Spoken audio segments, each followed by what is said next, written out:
dunida sanad waliba waxa ka dhaca dabaaldegyo iyo xaflado kuwa oo ka turjumaya dhaqamo ama dhacdooyin gooni ah oo ku haray qulubta dadka taasi oo keentay in dadka sanad waliba xusaan xafladan ayaa kuwa salka ku haya caadooyin hore ama diimo ay aaminsan yihiin muuqaalkan waxaan ku eegi doonaa dabaaldegyada ugu xun adduunka annagoo safar ku tegi doona intii si aad u baratid dabaaldega midabada kadibna koonfur Korea oo caan ku ah dabaaldega dhoobada iyo dabaaldegyo kale oo ka duwan dabaaldegyada aan garanayno haday taa markii kugu horeyso soo boqoto halkan nagu soo biir kana mid noqo asxaabta ku xiran kanaalkan haddii uu ku cajabiyo muuqaalka sul saar yani like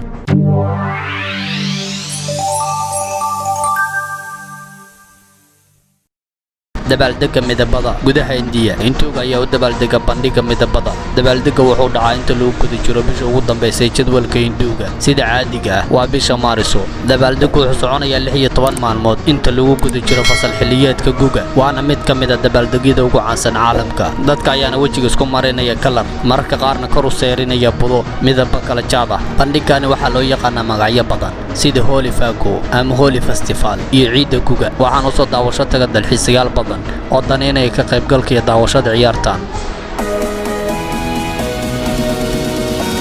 bandhiga dhoobada waxaa laga yaabaa inaad arki jirtay dabaaldegyo caadi iska ah laakiin kani waa ka duwan yahay kuwii aad arki jirtay bandhiga dhoobada ayaa sanad waliba lagu qabtaa magaalada Bayonka ee koonfur Korea waxaana la qabtaa asbuuca ugu dambeeya bisha July sanad waliba si loogu dhiirigeliyo dalxiisayaasha inay yimaadaan oo ay sahmiyaan magaalooyin badan oo ka tirsan wadanka dhacdooyin dhowr ayaa la qabtaa xafladda gudaheeda sida ciyaarista dhoobada iyo balliyo waaweyn oo dhooba ah oo ay dadku isku firdhinayaan biyaha dhoobada haddii aad tagto goobta oo aad ka qayb gasho waxaa qasab ah inaad soo noqonayso adigoo dhiiqo ku marsan tahay waana mid ka mid ah dabaaldegyada ugu xun adduunka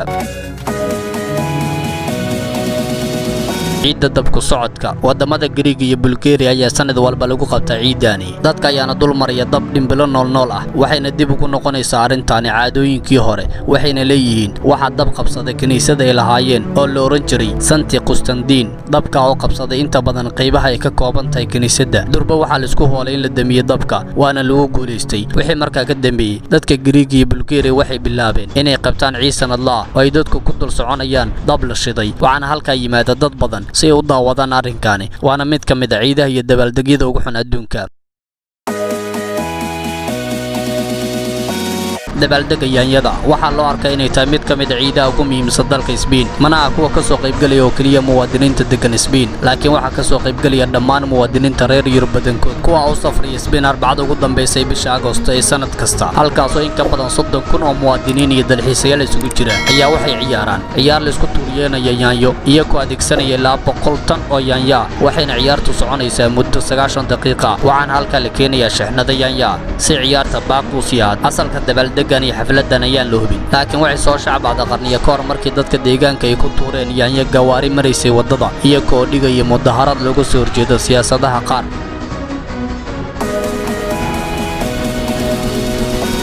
dabaaldega tijaabada dhimashada dhow tuulo yar oo ka tirsan Spain oo loo yaqaano Santa Marta di Ribartim oo dhow soodintay la wadaagta dalka Bulgaria ayaa lagu qabtaa xaflad sanadlaha waxaana la qabtaa 29 Luulyo sanad waliba waxaana loo yaqaanaa tijaabada dhimashada dhow dadka ayaana socod lugu ah ku maraya wadooyinka iyagoo madaxa ku sida sanduuqyo ay ku jiraan dad matalaya meyd dabaaldega wuxuu weeyahay aas ballaaran dadka sanduuqyada ku jira ayaa ismoodsiinaya inay yihiin meyd waxaana arinta badan sameeya qofka uu ka dhintay qof ku weyn ama ay qabsatay arrin ku keeni karta dhimasho laakiin ka badbaaday ayaa sanduuqan la dhaxdhiga wuxuuna qof walba ka sheekeynayaa sheekada iyo arrinta ku dhacday waana mid kale oo fajicisa ah